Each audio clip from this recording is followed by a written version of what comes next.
विद्यार्थियों को मेरा प्यार भरा नमस्कार।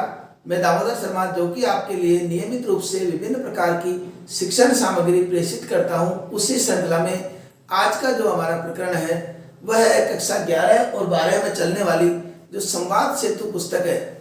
उस संवाद सेतु पुस्तक का पाठ डायरी लेखन, यात्रा वृत्तांत और रिपोर्टाज, इनसे संबंधित हम चर्चा कर रहे हैं। और यह बिंदु अगर हमारा तैयार है तो ये मान लीजिए हमारे 3 नंबर पक्के हैं।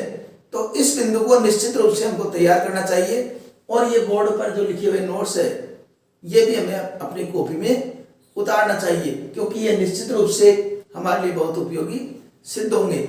तो आइए अब हम अपना विषय प्रारंभ करते हैं। तो विषय में सर्वप्रथम हम पढ़ते हैं रिपोर्टाज।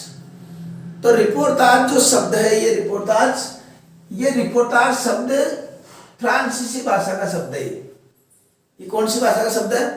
फ्रांसीसी भाषा का शब्द है। और एक तरीके से देखा जाए तो अंग्रेजी का जो शब्द होता है रिपोर्ट, अंग्रेजी का शब्द रिपोर्ट, वही एक तरीके से रिपोर्टाज की श्रेणी में माना जाता है। बस उसमें और इसमें अंतर यह है कि इसके अंतर्गत जो आसपास की जो घटनाएं होती है, रिपोर्टाज के अंतर्गत आसपास की जो घटनाएं होती है, विभिन्न घटनाएं, उन सबकी कलात्मक अभिव्यक्ति की जाती है। इसको रिपोर्टाज कहते हैं। अगर मान लो परीक्षा में परिभाषा पूछ ली जाए तो इसमें क्या लिखना है परिभाषा में? हमारे आसपास घटित विभिन्न प्रकार की घटनाओं की कलात्मक अभिव्यक्ति ही रिपोर्टाज कहलाती है। ठीक है, इस तरीके की परिभाषा हमको लिख देनी है। अब इस रिपोर्टाज की विशेषताएं क्या क्या है? रिपोर्टाज मतलब होता क्या है वास्तव में रिपोर्टाज में, कि इसमें संवेदनशीलता होती है, ज्ञान होता है और आनंद का संगम होता है। तो किस किस का? संवेदनशीलता, ज्ञान और आनंद का संगम इस रिपोर्टाज में रहता है। अब परीक्षा में पूछ लिया जाता है कि प्रमुख रिपोर्टाज कौन कौन है, उनकी कौन कौन सी रिपोर्टाज है। तो उसमें सर्वप्रथम नाम आता है उपेंद्रनाथ अस्क का रेखाएं और चित्र। इस प्रकार की एक रिपोर्टाज इन्होंने लिखी है। रामनारायण उपाध्याय ने भी लिखा है कि गरीब और अमीर की पुस्तकें, गरीब और अमीर पुस्तकें। तो इस प्रकार की जो रिपोर्टाज है वो रामनारायण उपाध्याय। भदंत आनंद कोत्सैन ने एक रिपोर्टाज लिखा, देश की मिट्टी बुलाती है। इसी प्रकार धर्मवीर भारती का युद्ध क्षेत्र। ये नाम हमको कुछ याद रखने पड़ेंगे। जैसे परीक्षा में प्रश्न आता है कि प्रमुख रिपोर्टाज कारों के नाम लिखिए तथा उनकी रचनाएं लिखिए, रिपोर्टाज लिखिए, तो उसका उत्तर हमको ये वाला देना है।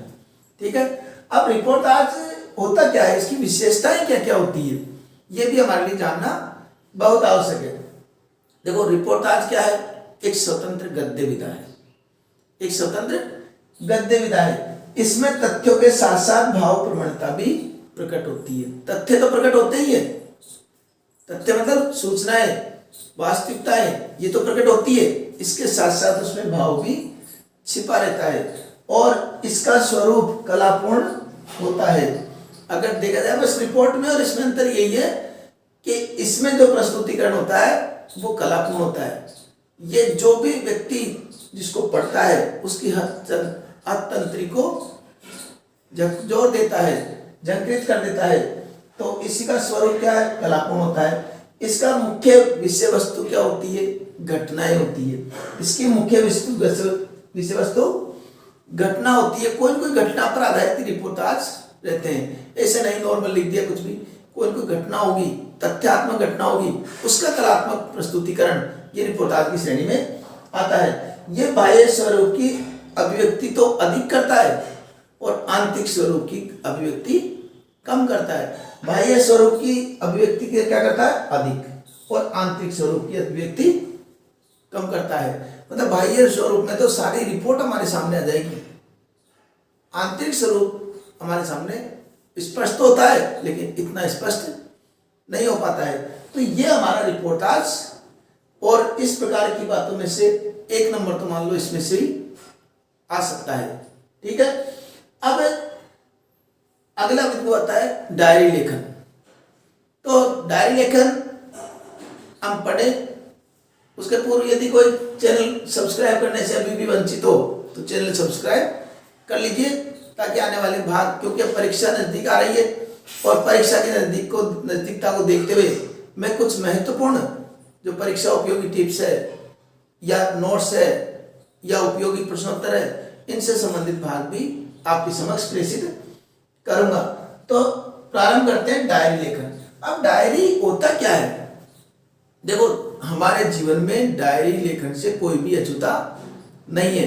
डायरी देखा जाए तो वास्तव में इसे कोई भी छात्र परीक्षाओं में या क्या कहते हैं कक्षा में वह भी डायरी लिखता है। जिस प्रकार उसको होमवर्क दिया जाता है तो वो डायरी में लिखता है, तो उसको भी डायरी मानते हैं। या फिर कोई भी दुकानदार बही खाता में अपना रोज की जो दिनचर्या है वह लिखता रहता है, कितना किससे उधार लेना है, किसको कितना उधार दिया, ये बही खाते में लिखता है, तो वो भी एक डायरी कहलाती है। और कई व्यक्ति अपने जीवन में क्या क्या घटित हुआ रोज के हिसाब से वो कुछ न कुछ लिखता रहता है, वह भी डायरी कहलाती है। तो डायरी को एक तरीके से दैनंदिनी भी कहते हैं, इसको दैनंदिनी भी कहते हैं। इसके अलावा रोज नामचा के नाम से भी इसको जाना जाता है। दैनंदिनी डायरी तो है ही, इसके अलावा क्या क्या नाम हो सकते हैं इसके? दैनंदिनी और रोज नामचा। तो ये डायरी की विशेषता और डायरी के बारे में जानकारी हमने प्राप्त की। अब डायरी की विशेषता क्या होती है कि डायरी में क्या होता है, डायरीकार खुद अपने हिसाब से लिखता है, तो उसमें संवेदनात्मक भावों की अभिव्यक्ति अधिक होती है। तात्कालिक उस समय के जो संवेदनात्मक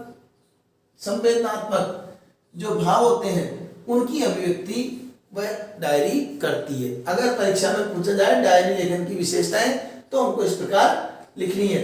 डायरी लेखन में व्यक्ति सापेक्षता अधिक होती है, क्योंकि डायरी लेखन हमारी डायरी हम ही लिखेंगे, दूसरा नहीं लिखेगा, तो वो हम पर निश्चित रूप से केंद्रित होगी। तो व्यक्ति सापेक्षता अधिक पाई जाती है इसके अंदर। डायरी लेखन विधा लेखक के आत्मीय गुणों तथा प्रवृत्तियों की अभिव्यक्ति करता है। डायरी लेखन क्या करता है? लेखक के आत्मीय गुण उसमें प्रकट होते हैं, उसके अंदर के विचार वो लिखता है और उससे उसका आत्मिक जो विचार है कि किस प्रकार के उसके विचार है, भाव है, वो सारी उसके अंदर प्रकट हो जाती है। और डायरी लेखन में तो संदर्भ स्थान की भी अपनी अभिव्यक्ति देता है। जब भी कोई डायरी लिखता है तो उसमें समय और स्थान की वह अभिव्यक्ति प्रकट करता है, उसमें अपने आप ही उसका संदर्भ देता है कि ये घटनाएं कहाँ पर हुई, मेरे जीवन में ये बात हुई तो कहाँ से हुई, क्यों हुई, ये सारी बातें वो स्पष्ट करता है। इसके अलावा डायरीकार अपनी भावनाओं के प्रति ईमानदार होता है। देखो, अपनी डायरी खुद लिख रहा है तो अपने खुद लिख रहा है तो बेईमानी तो कर नहीं सकते। कौन मानता व्यक्ति ये मानता है कि मेरी डायरी को मैं ही पढ़ूंगा, इसलिए वो अपनी भावनाओं के प्रति क्या होता है? ईमानदार होता है, और जो भी लिखता है वो ईमानदारी से लिखता है। इसलिए डायरी को क्या है? प्रमाणिक माना जाता है। अगर कहीं बात आ जाए, कोर्ट में भी कोई मुद्दा चलता है तो न्यायालय भी डायरी को प्रमाणिक मानता है, उसके आधार पर वो निर्णय कर सकता है, एक तरह से गवाह का रूप उसको मान सकता है। डायरीकार अपनी भावना के प्रति, डायरी लेखन में डायरीकार की प्रमाणिक अभिव्यक्ति होती है।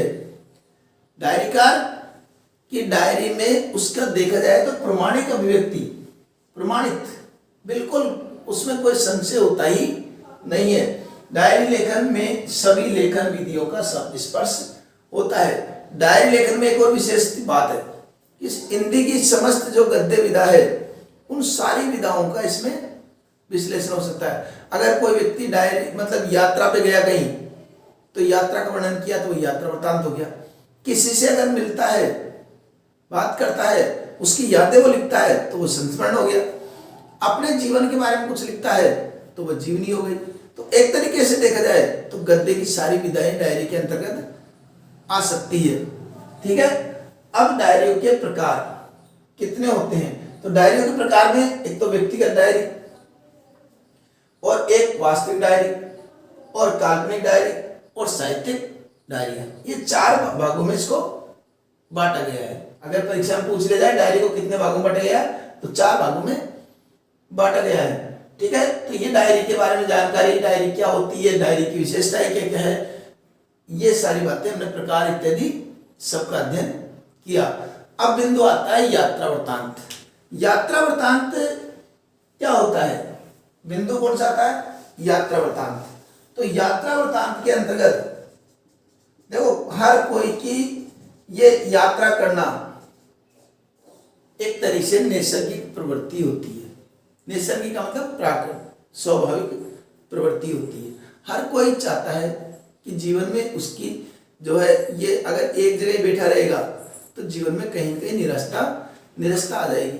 तो इसलिए कहीं न कहीं वो घूमने के कार्यक्रम बनाता है, उसी को यात्रा कहते हैं। अब कई तो हम जैसे तो घूम करके आ गए और मन ही मन उसका आनंद और लुत्फ उठा लिया, लेकिन कुछ ऐसे साहित्यकार भी होते हैं, रचनाकार भी होते हैं जो जिस यात्रा का वर्णन करते हैं, जिस यात्रा पे गए वो उसकी वहाँ की संस्कृति, सभ्यता, इन सब के बारे में वो जानकारी प्राप्त करता है और उन जानकारी को प्राप्त करके और हम सबके समक्ष वो जानकारी प्रेषित करते हैं ताकि हम भी उन स्थानों की विशेषता और उनके गुणों के बारे में जाने और हमारे मन में भी यात्रा करने के प्रति उत्कंठा पैदा हो। इस प्रकार ये जो बातें बोल रहा हूँ मैं, ये है डायरी यात्रा वृत्तांत की विशेषताएं। तो हमारे मन में रुचि उत्पन्न हो, इसलिए हम सब उनकी रचनाएं पढ़ करके निश्चित रूप से हम यात्रा करने का मन हमारा होता है। तो उसी को जो साहित्यिक श्रेणी से लिखता है एक रचनाकार, उसको यात्रा वृत्तांत के नाम से जानते हैं। कई यात्रा वृत्तांत हमने देखे होंगे, जैसे राहुल सांकृत्यायन, इनका नाम अगर कोई पूछा जाए प्रमुख यात्रा वृत्तांत लिखने वाले जो रचनाकार है कौन कौन है, तो इनमें सर्वप्रथम नाम आता है राहुल सांकृत्यायन। राहुल सांकृत्यायन ये है ही प्रमुख। इसके अलावा मोहन राकेश, ये भी यात्रा वृत्तांत लिखने में काफी प्रसिद्ध है।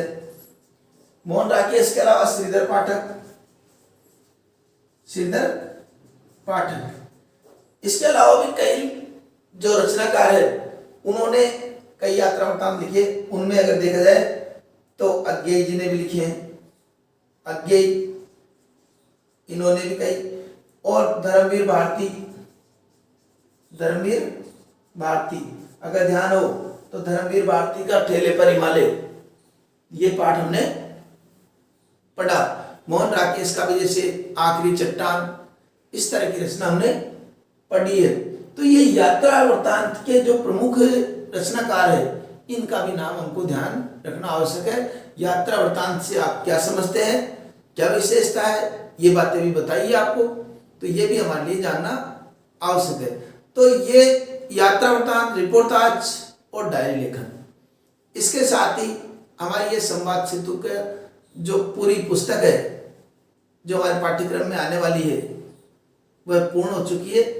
अब अगर इसके पिछले भागों से आप वंचित हो तो उनको भी अवश्य देखें, जिसका मैं लिंक आई बटन पे भी ऊपर दे दूंगा, वहां जाकर आप देख सकते हैं। और पाठ्य पुस्तक, अन्य जो पाठ्य पुस्तक है पीयूष प्रवाह या सृजन, इन सबका अलंकार इत्यादि सबका मैंने अध्ययन करा दिया है, उनको भी जाकर के आप व्यवस्थित रूप से देख सकते हैं। तो अब मिलते हैं अगले भाग में, तब तक के लिए धन्यवाद।